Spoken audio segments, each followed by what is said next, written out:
Assalamualaikum warahmatullahi ta'ala wabarakatuh, and a very good morning to our Honorable Rector, Prof. Emeritus Tan Sri Datuk Dzulkifli Abdul Razak, to Dean Kulliyyah of Engineering, Associate Prof. Dr. Sani Izzan Ihsan, to Chairman of ICEPE 2022, Prof. Dr. Aisyah Hassan Abdullah, Deputy Deans, Professors, Lecturers, and all participants. Okay, we are in the first keynote speech session that will be delivered by our Rector, Prof. Emeritus Tan Sri Datuk Dzulkifli Abdul Razak, with the title Reengineering the Pandemic Wisely. Before I invite Tan Sri Datuk to deliver his speech, let me read a very short biodata of Tan Sri. Okay, Prof. Emeritus Tan Sri Datuk Dzulkifli Abdul Razak is currently Director of International Islamic University Malaysia. He was the Vice Chancellor of USM from 2000 until 2011. He is the immediate past President of the International Association of Universities, a Paris-based UNESCO-affiliated organization. Tan Sri Datuk was the first Asian recipient of the prestigious 2017 Gilbert Medal. He is a Senior Fellow of the Academic Science of Science Malaysia, a Fellow of World Academy of Art and Science, and the World Academy of Islamic Management. From February 2021, Tan Sri Datuk has served as an expert for the Futures of Higher Education project at UNESCO International Institute of Higher Education, based in Caracas. With that, I would like to invite Prof. Emeritus Tan Sri Datuk to deliver his speech. Before we start, Tan Sri, the session is a 1 hour session. Can we stop 5 minutes before the time for question and answer? 1 hour or 45 minutes? 1 hour session. Okay. But if you... I will take 45 It's up to minutes. you. Yeah. Okay. Right. Thank you. Yeah. Thank you very much, Sister Suriza. Bismillahirrahmanirrahim. Alhamdulillahirabbil alamin wassalatu wassalamu syafil anbiya mursalin Sayyidina Muhammadin wa ala alihi wa sahbihi ajma'in. La hawla wa la quwwata illa billah. Assalamualaikum warahmatullahi ta'ala wabarakatuh to everybody. I would like to take this opportunity to congratulate Kulliyyah of Engineering for organizing such an extensive and also comprehensive conference, which I hope will add to the contribution of the university, not only in areas of engineering, but also in other parts of education at the same time, knowing that engineering is almost a very key dimension as far as education is concerned. Can I get my slides up? Okay, I will talk about re-engineering during the pandemic and see how we can understand to close the gap between what we have gone through and what we will be meeting, I think, in the years to come, right?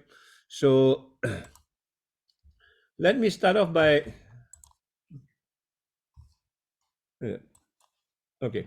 Let me start off by understanding what this gap means as far as education is concerned, be it engineering, be it anything else. Yeah? Everybody wants to be somebody through education, and that somebody will be the person that will eventually move into the future and contribute into whatever we think is important for society. And in this case, everybody wants to be an engineer, and to be an engineer, of course, is an aspiration that everybody wants to be in. But there are many things that I think we need to understand now, particularly in the pandemic, when we talk about education. One is basically you have got a kind of a stereotype ideas of what education is all about and what engineering is all about. And that stereotype image may be helpful or may not be helpful in the case of pandemic, where things begins to change and that stereotype does not apply anymore. And I think this is where we need to re-navigate and re-engineer as how we want to make sure that engineering remain relevant to all of us in the future. We will then aspire to basically contribute to society. We aspire to be part of society, and we also aspire to make a difference. Yeah. So these are the many things that when we talk about education, we want to make a difference. We want to make sure that what we do is fun and challenging. We want to meet new people. We want our minds to be challenging, creative, executive. And finally, I think what is most important, how do we solve problem and how do we change the world? I put this here because I think most people now, when we talk about education, it's just about employment. And I am very critical about this. At the end of the day, we talk about marketability, employability. As long as you get employed, you are supposed to be successful, but you don't make a difference. Yeah, you don't solve problem. In fact, you create problems. You don't meet new people. You begin to isolate yourself because you're so preoccupied with yourself. And I hope IIUM is not that way. When we talk about education, we want to make a difference, we want to solve problems, we want to change the world. And I think that is what IIUM is all about. And certainly engineering will be fashion for this. Yeah. And then I think we go into various aspects of technology and so on and so forth. I think you know more than this. At the end of the day, I think we talk about the dollar sign. The dollar sign is not that important, but I think it is important in the context of how we can contribute and how we can make a difference, as I've mentioned earlier. But given the situation today, all this I think will begin to change. The dollar sign may not be as important anymore when we talk about the pandemic, when we talk about isolation, when we talk about things or like lockdown and so on and so forth. You can make a lot of money, but that money cannot be used one way or the other. So I think there is a way of looking at how do we balance between livelihood and life, which we will go into later. So the definition of success therefore becomes important. When you want to renegotiate or reinvent or renavigate, we must now understand what is success to us and how do we define success. And I think this is the time when the conference needs to take a step back and look at what is success as far as engineering or as far as education is concerned. Yeah. So to be an engineer, I've mentioned all of this, but I also saw this. Qualities of successful engineer, it says, no single quality will make you a good engineer. Engineering is a field that requires many people with different skills to work together to solve complex problems in a simple way. I think this is something which is unusual. People talk about working together. People talk about solving complex problems in a simple way. Often we solve complex problems in a very complex way. I like this definition, and I hope we can use this. How do engineers able to solve problems in a simple way? In other words, not making it more difficult for us to go into a solution of some sort. So these are the general sort of idea that I want to work on when we talk about renavigating or reinventing the pandemic as we go through as far as engineering is concerned. At the end of the day, as it's been labeled by UNESCO, how do we create the world that we want? I think finally that is the issue that we want to think of, particularly in the younger generation. How do you create a world that we want? Not a world that somebody else's want, or not the world that is forced onto us, a world that we want. And in IIUM, there is a world that we want. And how do you create this? I think that is an important sort of target at the end of the day. But the reality is quite different. When you talk about aspiration, the quality now becomes different. When you talk about engineering, when you talk about the environment, which is very much related to engineering or technology in one way or another, you find a question of pollution. You find a question of not only on the earth, but also underwater pollution now as far as plastic is concerned. At the end of the day, you find a whole gamut of issues that need to be solved, one way or another related to what we talk about as far as technology is concerned. And this, I think, has given a rise to a number of issues. And the number of issues, I think, is basically climate change, global warming. And this is what we see recently. The frequency of disaster is getting more frequent, and the severity is getting more severe.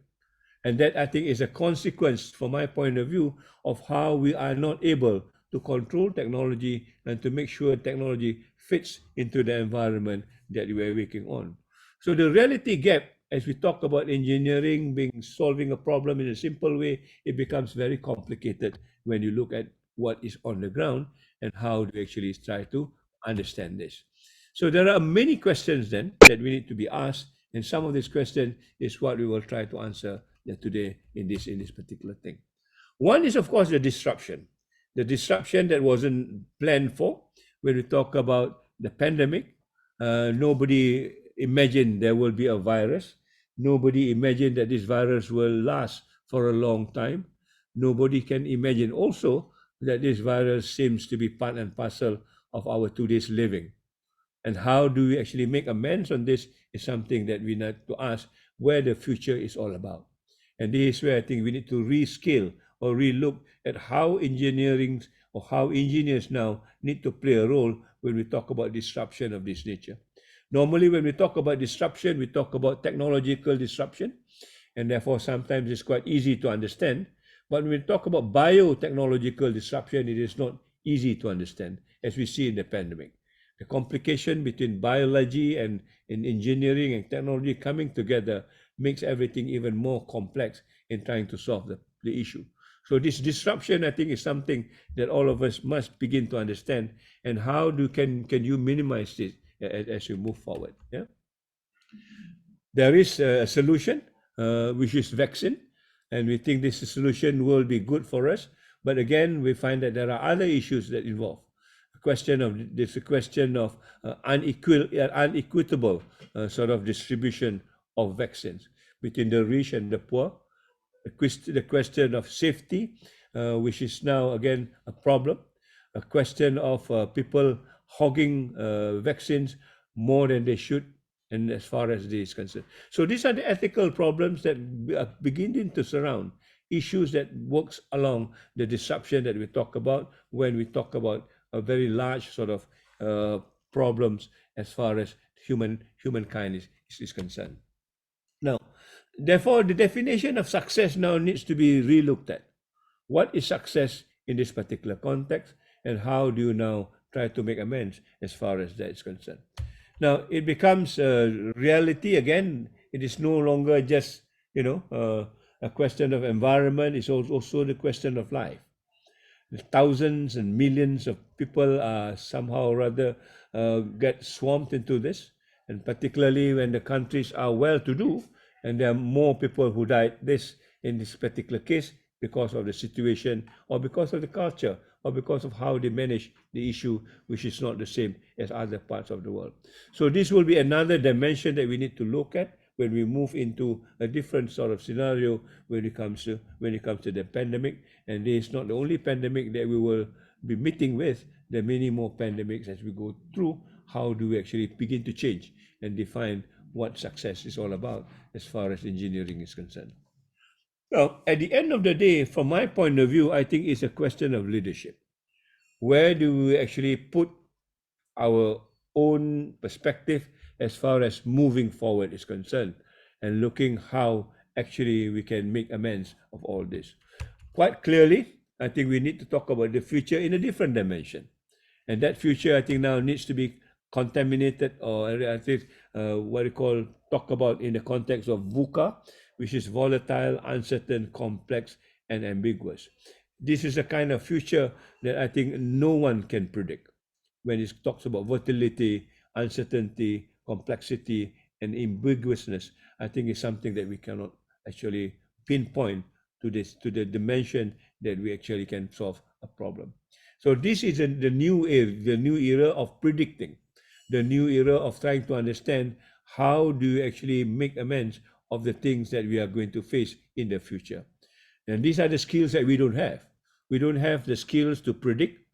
We have the skills to predict maybe in 4 or 5 years down the road, but we don't have a skill to predict for one generation, perhaps. And these are the skills that needs to be built. And this is perhaps where technology can also come in helping us to make some prediction as more accurate as possible. But what is clear, as far as VUCA is concerned, it is now more complicated with the COVID-19 pandemic. Yeah, it's certainly for the pandemic. It tells us what volatility is all about, what uncertainty is all about, what complexity and ambiguousness is all about. We can almost sense what it is when we talk about the pandemic. We cannot even make a decision because it keeps on changing from time to time, from day to day, and in fact from years to years. And this is, I think, the new dimension that we need to start beginning to understand, and how we can actually minimize this.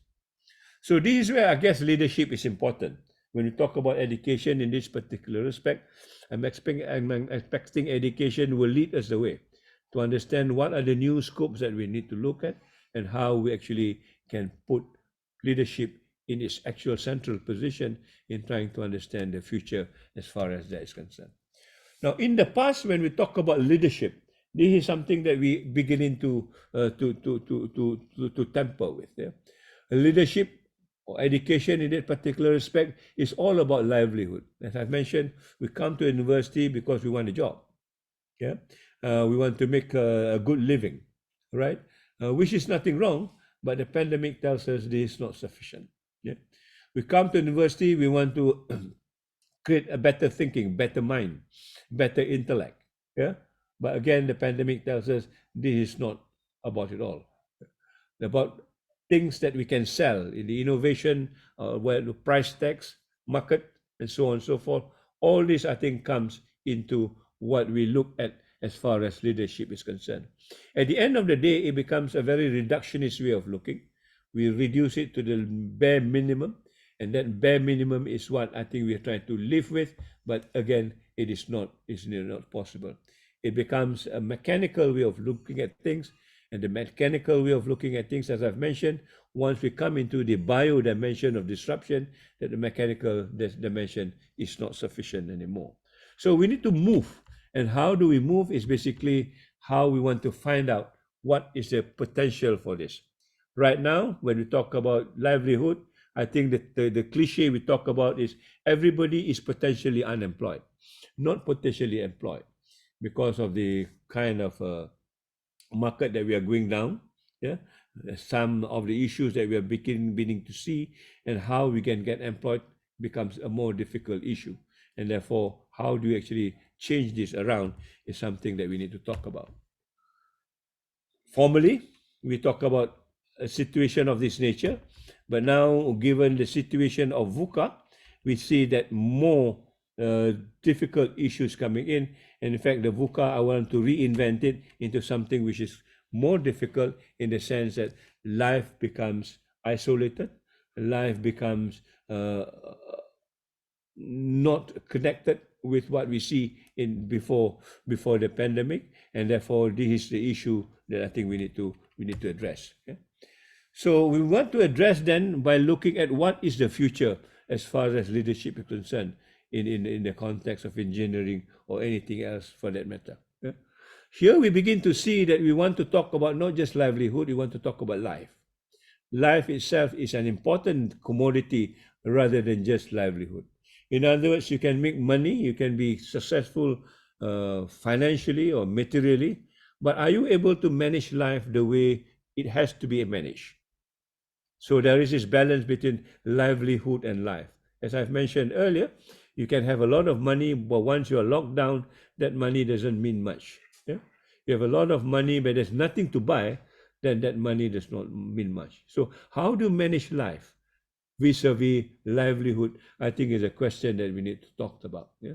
And to do that, I think we need to go to the second dimension. Just thinking about intellectually, there is certain emotions that needs to be involved. And again, and you see the pandemic, there are many more things that is involved. And therefore, during the pandemic, they reinvent what they call socio-emotional intelligence. Yeah. When intelligence used to be just intellect, now there is this dimension of socio-emotional intelligence. Now, people in the sciences, I am in the sciences, socio-emotional intelligence are not very close to us. We are thinking of more of the intellectual kind of thing. How do you bring this into fold, and how do you make this work as far as life is concerned? Because that social-emotional intelligence is something that is very much related to life itself. Yeah? And this is where the question of values come in. Yeah? Values is not just a price tag. Values is something that we have to nurture as a human person. And what are these values that we need to nurture so that at the end of the day, we look at technology not just as a piece of technology, but also something that has something to do with human. And this is what I call high touch rather than just high tech. How do you bring this value? How do you bring this human touch into the technology that we're going to create? At the end of the day, it will be a total sort of dimension of the holistic human being. In other words, the heart, the brain, and also the practical part needs to be worked together. So that this is the other dimension that we want to look at when we talk about the pandemics, when we talk about education in general. There is an element of spirituality, which is what the university are trying to do now when we talk about SDG 18. Yeah, there's an element of wisdom, not just hard data. When we talk about STEM, we want to talk about stream, where R is religion, E is ethics, A is arts maybe, and M is management. It's not just confined to science and technology alone. Yeah, we want to talk about power and justice. I think I just wrote an article today about how we need to manage what we call power distance. Yeah, us and our boss, us and our subordinate. How do you manage this at the end of the day so that it not just becomes a power play? It also becomes something that you have to do with justice. How do you put this in perspective? These are the new dimensions I think that the pandemic has brought out, and these are the new dimensions that I think we need to pick up and put it into education as the new kind of education moving forward, engineering or otherwise, right? So how do we actually balance this is something that I think we need to learn how to put it in a proper perspective. So the VUCA that I talked to you about becomes more vulnerable. We are almost unprotected. Yeah, it is not just complex, it is chaotic, and it is not just ambiguous, it is also alarming at the same time. So we are getting into an even more serious way of looking at the world beyond just the VUCA that we understand in the conventional words that it is. Yeah? I want to refer you to this World Economic Forums on 2014, when they look at what are the 10 trends that is important in 2014, which is 10 years from now. But when I look at this, I think it is still relevant today.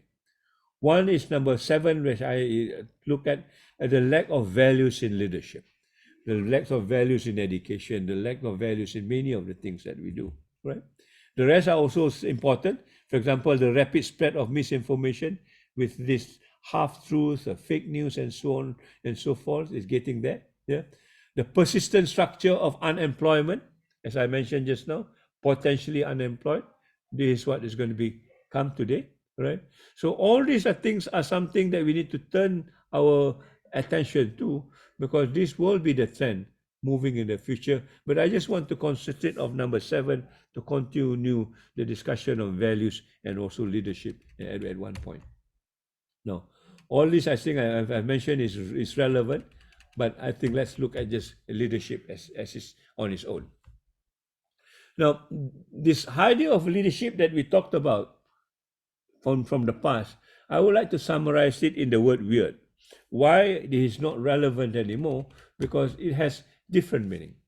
Most of this idea of being leadership is brought in through a westernized sort of experience. When I talk about westernized experience, it is not the geographical westernization. It's about where the Industrial Revolution starts. The Industrial Revolution starts in the West, particularly in UK and other parts in Europe. That we start with Industrial Revolution 1 and until now Industrial Revolution 4. And these are the one that determines all the other things that we want to talk about. And it becomes also now, as we talk about the pandemic, we begin to see W is also white. White in the sense that the emphasis, the dominance are basically determined by white culture. If you talk about AI, for example, now, I think the discussion internationally, most of the AI will be white AI written by a white person using their values, using their understanding of their civilization and culture. And for us, it becomes irrelevant because it is not part and parcel of our culture and also values. Yeah? From then, I think it will go into what we call the economic centric. So education at that particular point becomes an economic entity. And this is why when you talk about marketability, it all generates from this. Education before that wasn't an economic enterprise. It was a social enterprise to make sure the society live in a harmonious and a balanced state. But because of the Industrial Revolution, it has pushed everything to a very economic-centric dimension. And this is basically led by industry. The industry makes in such a way that all things that has been done as far as education is concerned must be tied up to an industry, and this industry will be the one that tells us what to do. This is something that's happening today. When we talk about offering a course, for example, we were often asked by the ministry whether we have done a market survey. Yeah. If you have not done a market survey, then we need to do a market survey. And if you've done a market survey, then if the market doesn't want your course, then you don't want to offer it. In other words, what dictates the the running of the university is basically the market. It could be a good philosophical subject, or the things like we want to do now in the context of working with the community. If the market doesn't want it, then chances of it to be offered would be very little, because the market is leading the discussion on what needs to be offered as far as university is concerned. And then I think we go into another dimension of being reputational obsessed. These are the ranking, the league tables. Yeah. Again, it is led by the market. The market is the one. QS, for example, is a commercial industry that tells us which is a good university, which is not a good university, from their perspective as an industry based generally on the economic-centric sort of dimension. And we begin now to fight against this, how to rank number one, number two, and so on and so forth. At the end of the day, I think we come into a very dehumanized way of looking at it. So in other words, the human person in the context of education is not being taken care. It is all the externalities based on economy, based on the industry, not the individual itself in the context of the holistic and spiritual dimension that I talked to you about. Yeah? So this is where we are now. Industry is such that what goes in and what comes out is almost a one size fits all. Yeah, all universities will want to be the same because this is the dimension, or this is the structure that we are looking at. Yeah, and the three things that we are now preoccupied with: the university is about creating manpower, is about creating using the mind the best that we could, and then link it to machine. In the words that we see today, it is about employment, it's about innovation, right? And it's about high tech, as I've mentioned to you earlier. At the end of the day, we have got an education without a soul, education that do not talk about the human person, education actually about just the market and the market places alone. Once you are able to satisfy the market, then you are considered as a successful person, and university is considered as a successful university as far as the market is concerned. Now, this may be it, but as we can see, the words KPI and things like that, these are all the jargon of the market, the jargon of the industry. When I joined the university maybe 40 years ago, the word KPI wasn't even there. Yeah, I do what I want to do because I think that's what the university is all about. Now, this is a pre-COVID sort of idea of what education is all about, including engineering. Yeah? But when we comes to the the disruption that I was talking to you about, when it's come to the COVID-19, we begin to see the disruption in the context of lockdown, not just a physical lockdown. I think the physical lockdown maybe is not as dangerous as what we call the mental and the emotional lockdown. Yeah? It's where I brought in the question of social emotional intelligence, that we are not ready to understand this, or even not ready to actually work with this because we have no skills and we are never taught. I'm not too sure whether this is taught in engineering. Certainly in many of the science courses, this is not taught. In any of the other courses, this is not taught. So how do you deal with this now is a new dimension that we need to look at as far as moving is concerned. This has something to do with the future of the workplace. Yeah? I don't want to belabor on it, but you begin to see the workforce and the kind of things that we begin to see today is very different. We talk about an ageless workforce. Yeah? We talk about a collaborative workforce. We talk about intuitive workforce, and we talk about a mindful workforce. In fact, it's not even half to what I say. It should be heartful also. What I want to show to you that the definition of workforce itself will change from time to time, given the pandemic that we are seeing today. So what is a change? One, I begin to see when we talk about the industrial, and perhaps this is more something to do with engineering and technology, students are now seen as products to be trained, not as citizens to be educated. So we lost the citizenry part of it. We lost the civic consciousness part of it. We lost the what you call the human dimension part of it. And I think we can see this around us. We can see this in some of our students. They're just here to be the product to be trained and out and get a job, and that's it. What they do after that is nothing to do with what they are being taught. They are more about the technological dimension rather than the human dimension. Teach students to be passive followers of part of the assembly line, not to be a civic leader.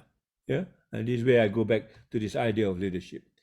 Education as merely an end of an increased revenue of employment, not as a means to an end of more highly educated and critical individual of citizens. Yeah? Engineers, they need to be public intellectual at the same time, but that is not the case in this particular context. How do you actually use education as a means to an end, not merely an end? That, I think, is a question that we need to ask. Industry technology as a gateway for selective employment, not as a tide that raises all boats. In other words, you have got this education, it's only for a few, selected few, but it doesn't benefit people in the long run. It doesn't benefit society in the long run. It is very much an individual sort of endeavor in this particular case. And that, I think, is a complex context that we begin to see arising from this pandemic, as it were. Now, the long-term implication will be university becomes quite undifferentiated from the business corporation. I think this is something that I worry about. This university and the factory do not differentiate itself anymore, because at the end of the day, we will produce the product that we talked about. Yeah, be it in terms of education, be it in terms of research, we are talking about just the product and not the kind of impact that we will see at the end of the day. Higher education is at risk of losing out an institution whose essence derives from the distinctively educational mission, nurturing a human, complete, whole, balanced person for the 21st century, and that is the post-pandemic sort of era.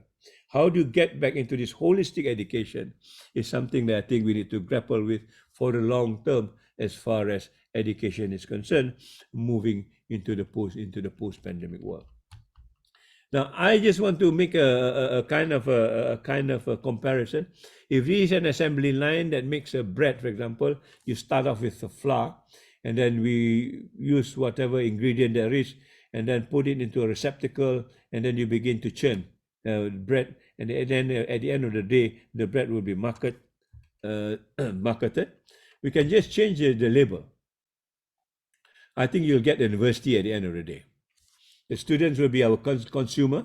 Whatever they want, if you want to be a medical student, we give them medical content, engineering student, engineering content that is put into a kind of a curriculum, right?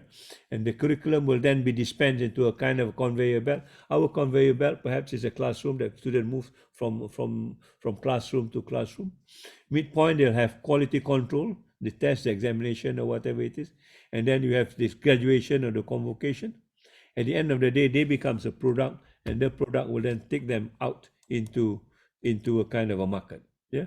And as far as the ministry is concerned, if the product, apa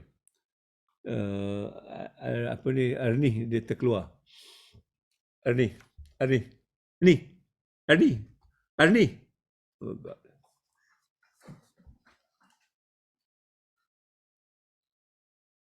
Arni, dia terkeluar. Sorry about that. As far as the ministry is concerned, as long as our students are marketable, then it becomes okay. How they are marketable, I think we are not very concerned with. Yeah? How they are marketable, we are not very concerned with. For example, if they are an engineer, but they end up as a Grab driver, we consider that still being employed, and therefore that would be a tick as far as employability is concerned. Yeah. Now that has to do something with another area that we will seldom discuss. This whole idea of human capital, which is used very frequently in our ambit. Yeah? That is the modal insan. You often hear people talk about modal insan. But what is modal insan? What is human capital? Human capital is a theory in itself. Yeah? The making of human capital is increasingly seen as a principle of function of higher education, a keyword in the neoliberal ideology. Human capital represents a subtle masking of social conflict and expresses metaphorically the commodification of human abilities. In other words, the marketability of human abilities and the alienating of the notion of the human potential, both which sits ill in the goal of education. In other words, as I mentioned to you, how do we define success as far as education is concerned? Yeah? If we begin to define success in the context of human capital, commodification of education, and marketability, then I think we have run away from the whole goal of what education is all about, including engineering and so on and so forth. Now, these are a report that I took from Ireland, right? Now, if countries like Ireland are involved into this, I'm sure Malaysia is also involved into this. Yeah? So how do you now begin to think, if you want to navigate away from the pandemic, remove all these other things which is not part of education? How do you clean up education, as it were, to make education the real dimension of what we want to arrive at in the post pandemic world? There are many other books that talks about this. Yeah? And this is one very good book that talks about the language that people talk about about higher education has changed. The precarious balance between the bottom line and the life of mine has been disrupted. This is what I talked to you about in the livelihood and life. This has been disrupted. At the end of the day, we do not know what we are talking about, but we are beginning to talk about marketing higher education. It becomes part of the product that we talked about earlier. So let me just conclude by looking at what do we want to do next. Yeah, I've gone through very briefly the 4 M's, as it were: manpower, mind, machine, and market.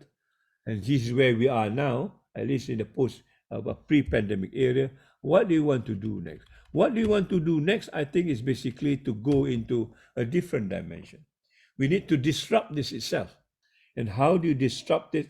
By understanding where do we need to move as far as education is concerned. Now, education in this particular context is not limited only to manpower, mind, machine, and market. We need to expand that. We need to expand that in various ways. Yeah. So the post-COVID tells us we need to look at various dimensions, because there's one very good book. The factory mass teaching methods of the third revolution era has failed to conquer enduring problems of inequity and fairness. Back to the whole question of justice that I talked to you about. It's not just a question of power, it's just a question of justice. How do you arrive at justice through education is something that I think we need to be concerned with. At least I am concerned with. Yeah? So we need now to begin to expand. Instead of talking just about manpower, that individual or that group of people, we need to talk about humanity as such. In other words, in our context, the Rahmatan lil Alamin. How do you talk about Rahmatan lil Alamin in the context of engineering, for example? When we talk about the mind, we not just talk about the mind, we talk about the heart. In other words, the emotional part. That is also very important in this particular dimension. Yeah? As I've mentioned, instead of talking about the high tech, it's also the human touch or the high touch at the same time. And therefore, when we have all these 3 H, then we have this what we call the humanizing life or humanizing education. In other words, we are here to create a better human being before we create even a better engineer. Yeah. Often, I think in many universities, we create a better engineer first, and then we sometimes run at the risk whether he or she is a better human being. In our case, I think it's quite clear we want to create a better human being first, and definitely, if you are a better human being, then you will be a better engineer. The other way around may not work as much. Yeah? So, what are the values that I want to talk about? in this particular context. The values would be the new state of understanding as far as education is concerned. And this is part of it. When we bring sustainable development into our education, it's basically trying to humanize this in bringing equity and fairness. Yeah? As you understand, when you talk about sustainable development, and I'm very glad that your Kulliyyah is moving into this, we are beginning to deal with this question of unfairness and inequity and injustice at the same time. For example, when we talk about no poverty, no hunger, and so on and so forth, this is about trying to humanize the situation once and for all, moving away from just the market dimension as we see it today. And what is it that we talk about? Here we talk about cash is king, about money, making money. Yeah. Here we talk about cash is king, but the cash is spelled very differently. And I will tell you how it is different. Yeah. One is when we talk about this transformation, we begin to talk, let me move this file. Yeah. We begin to talk about the first transformation is not just looking at the KPI, but looking at the KIP. In other words, the intangible values that we want to talk about. What are the intangible values? The intangible values are the values that balance human being between the heart and the mind, as I've mentioned to you. And these are many things that we can talk about, including, first of all, sympathy. When it talks about humanity, the values that we want to bring in, how to sympathize. Yeah, how to sympathize to make sure that everybody has got a fair deal. When you want to build something, for example, an engineer, how do you bring the sympathy into your work area or your workplace or your work culture, right? Second value that you want to talk about is empathy. How do you actually can go down to the community? And this is why this university now wants to make sure that students are engaged. They do not only sympathize from their bedroom or their classroom or their labs, but they can also move into the community and do something about it in the community, right? And last but not least, how do you have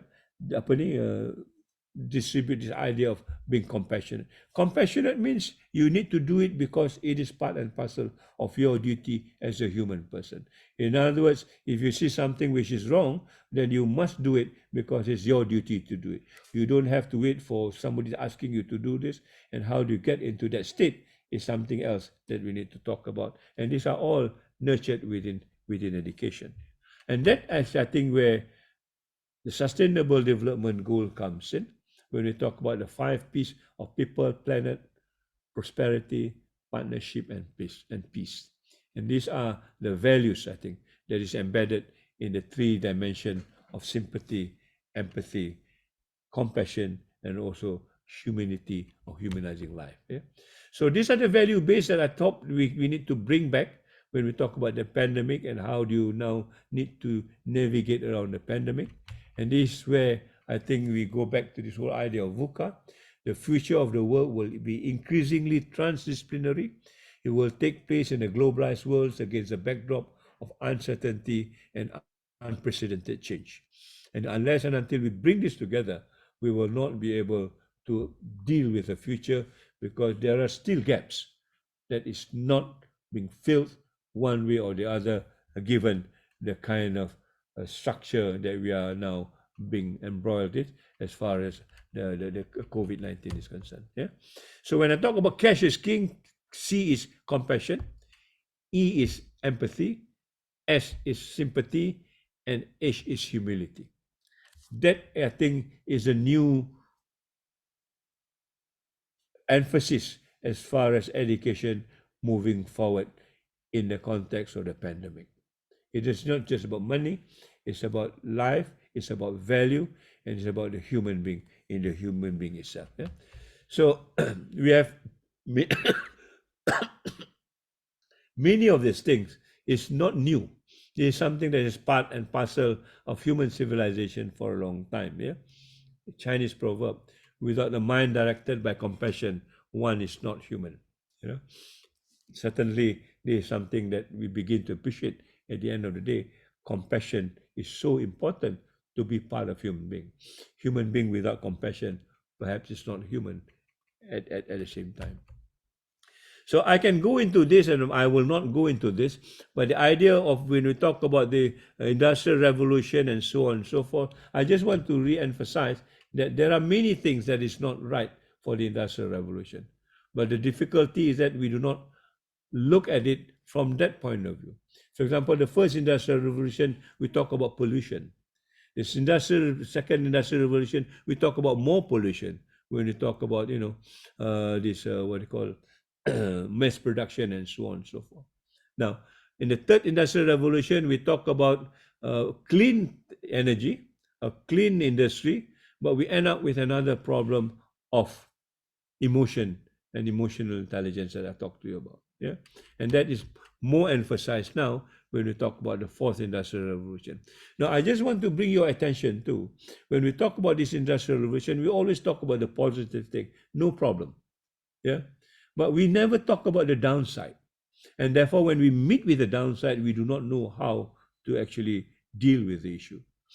The word global warming, climate change that we see now is a problem of 300 years. We have not even thought about it when we talk about the first industrial revolution. And now it's dragging on into the fourth industrial revolution, and I'm sure into the fifth and the sixth industrial revolution. My point is basically, until we begin to understand the holistic dimension of this industrial revolution, then we will not be able to solve that. And this is where, again, the direction of engineering needs to be looked at when you talk about sustainability. When you talk about sustainability, then we begin to see what are the things that needs to be corrected in terms of inequity, unfairness, and justice. And then I think we begin to actually redesign or look at the curriculum or the pedagogy in a different way so that everything can be better balanced and put in a harmonious state. Yeah?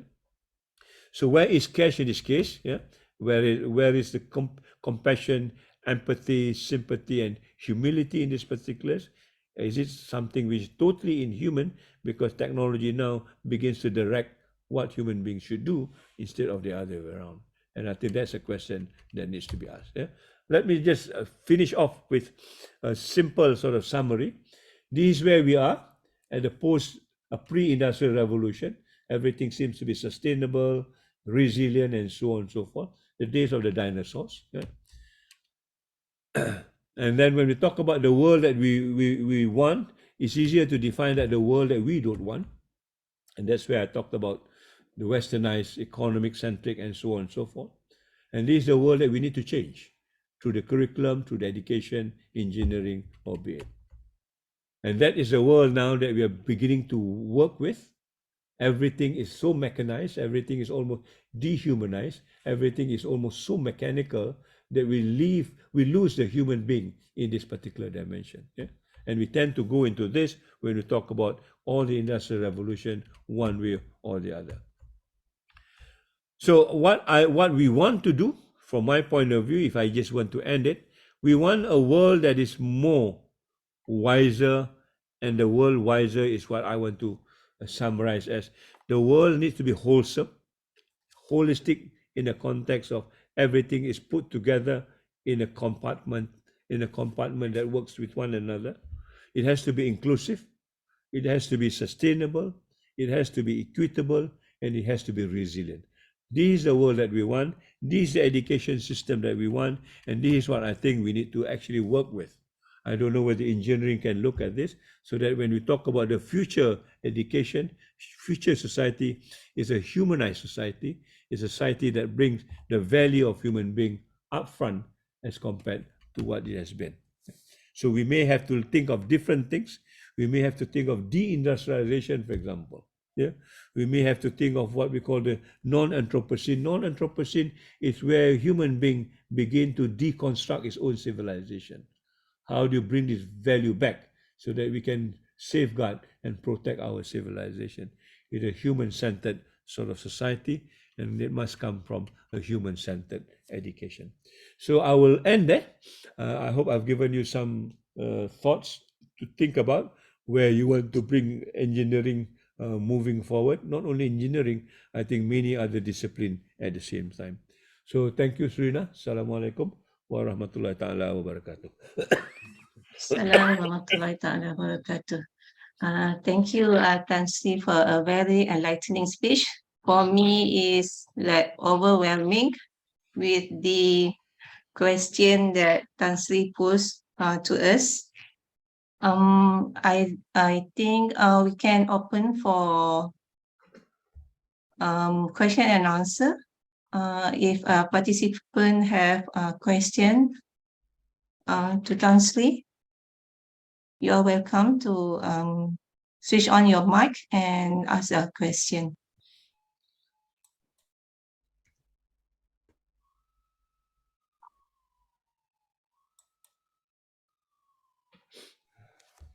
Assalamualaikum. Waalaikumsalam warahmatullah. Yes, apa tu? How are you? Okay, so we know that pandemic resulted in loss of education for many children and youngsters. It also exposed the gaps and cracks in our education system. So one of the major concern is the learning gap and the learning loss among school kids. So based on your observation and experience, how severe is this situation in Malaysia? And just one way, from your point of view, one way to overcome this scenario. I am actually grateful that the pandemic disrupt education, because our education is not education. You know, if you go by my reasoning just now, our education is just about making people to work for the economy. That's all. Yeah, and that's why we have a lot of social problems in our education. We are not training our children to be real human beings. We are not giving that value as a human person. We are still talking about the knowledge or the jargon of the human capital. So in that sense, I am quite happy that it is disrupted, but I'm very sad also that we do not learn lesson from this. What we are trying to do is to put back what we have missed. We're not understanding that this is something that is already no more relevant, not relevant anymore. I think we should change the whole concept of education as it is stand now. It is not about the marketplace, it is about the community. How do we get our students and our children to be interactive with the community as part and parcel of a citizen of that community? I think this is what the university is trying to do when we talk about UNGS and so on and so forth. We want to bring a different dimensions altogether. We don't want to repeat what we have gone to education. I mean, there is a role of the industry. I'm not saying there is no role for industry, but there is also industry which is not responsible. You know, tobacco industry, for example. Do we subscribe to this kind of industry? Some industry that pollutes, do we subscribe to this kind of industry? Tobacco industry, for example, do we subscribe to this kind of industry? So there is this dimension that we need to think about. In engineering, I'm sure, there are some industry which is totally irresponsible in terms of sustainability, in terms of looking at what the future is all about. It's just not, for example, in the pandemics, if you remember, the people who make rubber gloves makes a lot of money. Yeah, I think they triple or they quadruple their profits in just 2 years, right? But when you look at the statistics, these are also the people who have got so many of their workers are in the positive COVID-19. In other words, their place are not well looked after, their welfare is not well looked after, you know, as a worker of a company that is very successful. And this is why I talk about the values, Senator. Yeah? Where do you put in the values? In trying to make sure that this human being that works for me should also be getting the same thing that I should be getting. It is not translated in that way. And I think that's where bagi saya education has failed. We are not able to bring the value to the people who works for us, or to bring the value to the community that is responsible for us. And in that sense, it's not just tukar from this to that. No, it's a whole concept that needs to be changed. And this is where we talk about the falsafah pendidikan kebangsaan. And the falsafah pendidikan kebangsaan is very clear. The falsafah pendidikan kebangsaan wants to create what they call a balanced and a harmonious human being. And that is what falsafah pendidikan kebangsaan is all about. They don't talk about people who nak cari kerja, nak cakap duit, no. They nak create a balanced and harmonious human being. What do you mean by that? Dia kata harmonious and balanced in 4 dimensions. Intellectual, emotional, spiritual, and physical. 4 ni. Yeah? And look at our curriculum. Do you have all these 4? Yeah? Mungkin IIUM ada lah. Tapi in many universities tak ada. Spiritual particularly.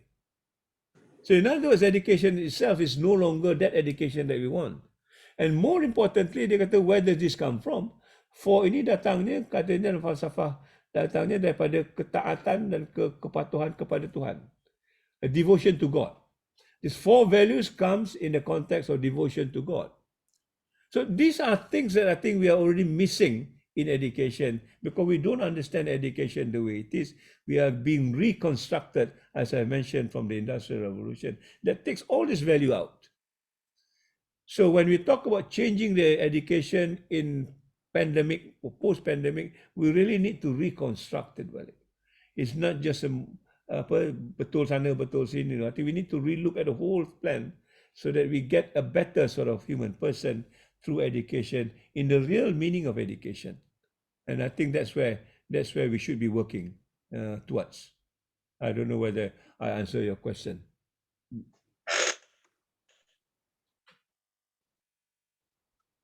Thank you, Dr. Dzulkifli. Any more questions? Yes, I have one. Yes, sila. Assalamualaikum, Tan Sri. How are you? Alhamdulillah. Long time not see you because I'm a 01 from engineering. In terms of the climate change right now, right? So you said just now, so we are not in the right direction in terms of the education system to balance all these things, the 4 that you mentioned.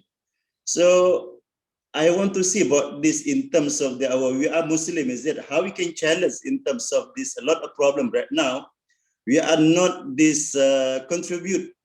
not contributing a lot in terms of the pandemic, how about this, the vaccine preparation, about the climate change, into the flooding, a lot of this earthquake. So you said the mechanizedness is more important. No, I mean the mechanized now is very advanced compared to the human being. So I don't know how we can, our education system that can be, solve this problem for the whole Ummah right now. If you see about this other country like our Islamic country, a lot of problem in terms of the hunger, a lot, but we are not preparation the food. So for the food security also, we have facing problem right now. In other words, maybe also energy security. So how we can our education system that can challenge this, the obstacle. Thank you, Tan Sri. Thank you. It's a very good question. I think this is where under the pandemic, many people are talking about decolonizing education.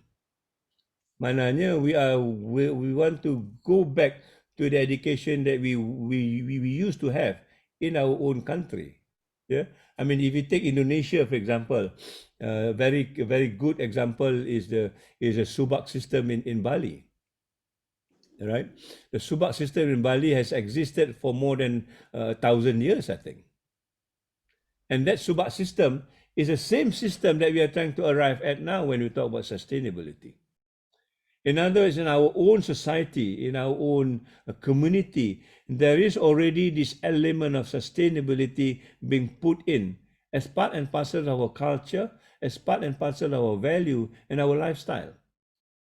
And that's why now when we talk about sustainability, just recently, when we have the conference on sustainability here in IIUM, when many countries come in, we bring them to the Orang Asli so that they can see that the Orang Asli has got a way of living which is sustainable, more sustainable than people in Europe.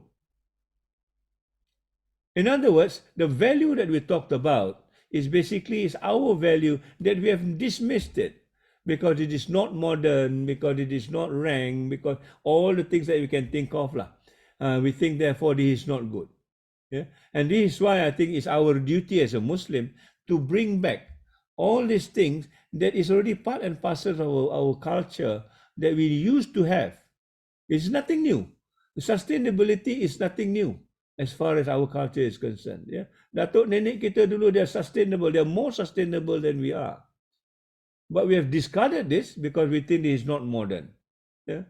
And when the Western world kata this not sustainable, baru kita kata not sustainable. I mean, we're just like slaves to the West. When they say it's good, we say it's good. When they say no good, we know it is no good. It is not sustainable for a long time. So it becomes our role now to exert and say, look, we have got a value that is now being able to look at in terms of engineering misalnya. We just talk misalnya now when we talk about the new architecture. Yeah, it has to be ventilated. It has to be cross ventilation. There's a lot of windows, there's a lot of doors. No longer like what you have now, confined in a room, all locked up because of air condition. That is a culture that needs to be brought back for the pandemic. Yeah, and that's a culture that we have got. Until and unless we brought it back and say, look, this is our culture that is more suitable for the pandemic, then we are not doing much.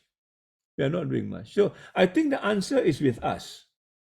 But sama ada kita ada courage to bring it forward, to make it a reality, and to fight sometimes also other challenges is something that we need to think about as a university. And that's why saya katakan tadi, this university must have a role to be relevant for the future, using what we know in our context and to put it in that scenario that we're going to meet up front. So engineering, I'm sure there's a lot of things that when we look at the cultural dimension dulu as compared to sekarang, there's many things that we can put in place. So we cannot be so gullible in the sense that bila orang kata 4IR, kita pun kata 4IR. Apa 4IR ini?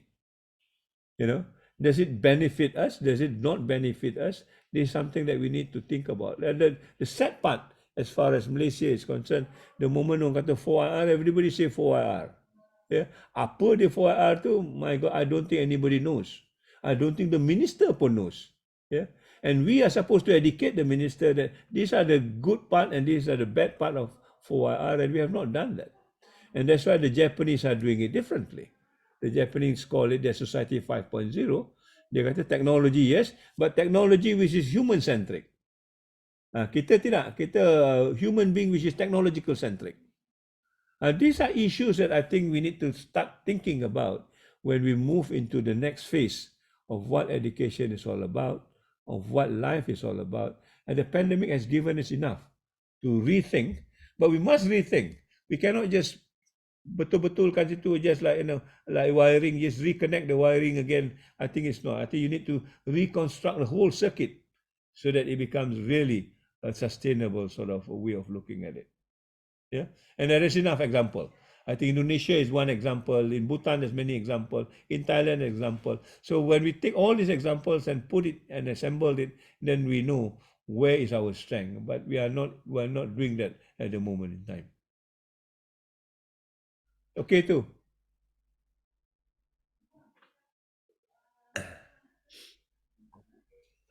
Okay, Dr. Mazwan, it's okay.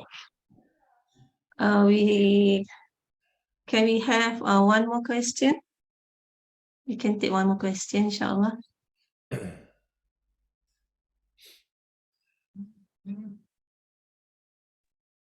Assalamualaikum Tan Sri. Waalaikumsalam warahmatullah. Emilia here. Yes. All right. I think after you speak about decolonizing the engineering education, I think, but once we have that, I know you put the challenge to us, but I think even after let's say we assume that we manage to rethinking the engineering education, but I think the main challenge right now is the youth is saying that why take engineering when engineering is not paying much. So I think that is actually, what would you comment on that? I mean, in terms of the youth thinking about engineering education. I think it's our fault, Amelia, because we're still looking at engineering in dollars and cents. And then this is where my opposition to this marketability thing is all about. If you're going to look at engineering or how much money I make rather than how much I can contribute, then there's a different question altogether. If I'm an engineer, I can reconstruct now a new village that everybody lives, in a balanced way of life and stuff like that. I may not be rich, but I live comfortably. But what is my contribution to the society is to society to see the quality of life in the society which cannot be valued. So this is the problem with education, because we're all looking at it from that commodification point of view. I want to join the university because why? At the end of the day, I'll get a big job and a big fat salary, and whether that big fat salary will exploit or somebody else, that's not my business. And this is where the human capital theory comes in. The human capital theory, by definition, is the economic interest of the individual. Yeah. So if I come here and then Atia call me to give this talk, I will ask Atia, how much are you going to pay me? Atia kata, RM300. I say, no man, I am not going to talk for RM300. If you can give me 30,000 ringgit, I probably will consider. And that's human capital. But if I say now, if I talk to these people, maybe I can awaken a few minds. Doesn't matter, they don't pay pun tak apa. I think that's where the pivot now is now. What question do we ask when we talk about being educated? Yeah, it's not just the dollar sign, and that's why I bring this word cash. The other cash, CE, the compassion. Do we have that compassion? Do we have that empathy? Do we have that sympathy as an educated to go and bail people out without talking about the dollars and cents sign? So I think the problem is ours, and I think we need to rectify this and say, you come here for rahmatan lil alamin, nothing else. And once that message get straight, I think people will begin to understand. If you think it is not, then don't come to the university. Bagi saya senang je. If you want to talk about the dollars and sign, go to another university. There are many other universities that you can go and talk about dollars and sign. Here we want different type of people that goes on different. And then I think that message will rise across, and I think IIUM will fly. All right. Inshallah. Thank you, Tan Sri. Inshallah. Thank you, Tan Sri. Thank you all for your Can I have a participation. question, please? Oh, okay. Last question, inshallah. Yes. Okay, who wants to ask the question? I think Prof. Aisha. Aisha. For She Aisha, is you are muted muted. now.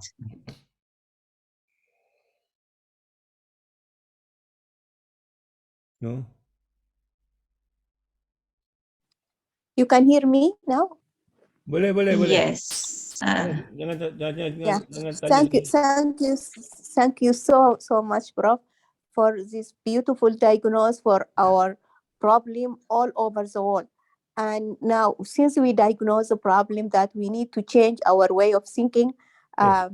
especially now our role in IIUM, like leading the way. Yes. My question is, I remember 6 years ago when I was doing my PhD with Dr. Siddiq Baba, we were talking about how IIUM was founded after the conference in 1977 in Mecca. And I feel like now this is the way you diagnose the problem and how we need to better our thinking in education, and how to change, instead of thinking of the capital, to think about humanity. My question for you, Prof, what is the role like for IIUM leading the way to do the same kind of these conferences, like for international universities, where in that conference in Mecca, like Pakistan, Uganda, Sudan, so to spread the knowledge, to show the lights for the Ummah, and to bring up like good generations who can help the Ummah to play the role, and to do the ayah, as you mentioned now, Rahmatul lil Alameen, for all students or all these Islamic universities to play that role. Thank you. Yeah, thank you for that question. I think if you go back to the Mecca conference in 1977, I think that's already 30 years ago, at least. Am I right? Yeah, and then I think at that time there was no such thing as climate change, global warming. You know, the world was a little bit different than it was before. So in other words, what we thought about in 1977, I think we have moved on. And how do you fit in all these new problems that wasn't there in 1977? I think that's the issue that I'm asking myself. You know, if we just stick to the 1977, that's fine, but we will miss out so many other things in trying to lead the way. And I think we become irrelevant as a Muslim. I mean, that is a very difficult situation as far as I'm concerned. So our question now is basically, hence after that 50 years after what they call 77, what else is new that we need to look at? You know, and I My think question, Prof. yes. My question is, I know that here now now we are 2022. Yes. My question is, the good diagnosis that you did now, we need to have it like in all Islamic universities, the international Islamic universities, just to solve the recent problems, like as you mentioned now, for pandemic, for the the humanity that is not look as the importance of a spiritual dimension in teaching, the real role of education. That is my question. Yeah, I think so. So we need to go back. We need to go back to what education is all about as far as Muslims are concerned. I think that is my bottom line question. You know, for example, I just give you my own experience. I joined the academia maybe 40 years ago. When I joined the academia 40 years ago, there was no KPI, there was no this and that. I just joined in because I like to work in a organization that do not have a boss to boss me around. Simple as that.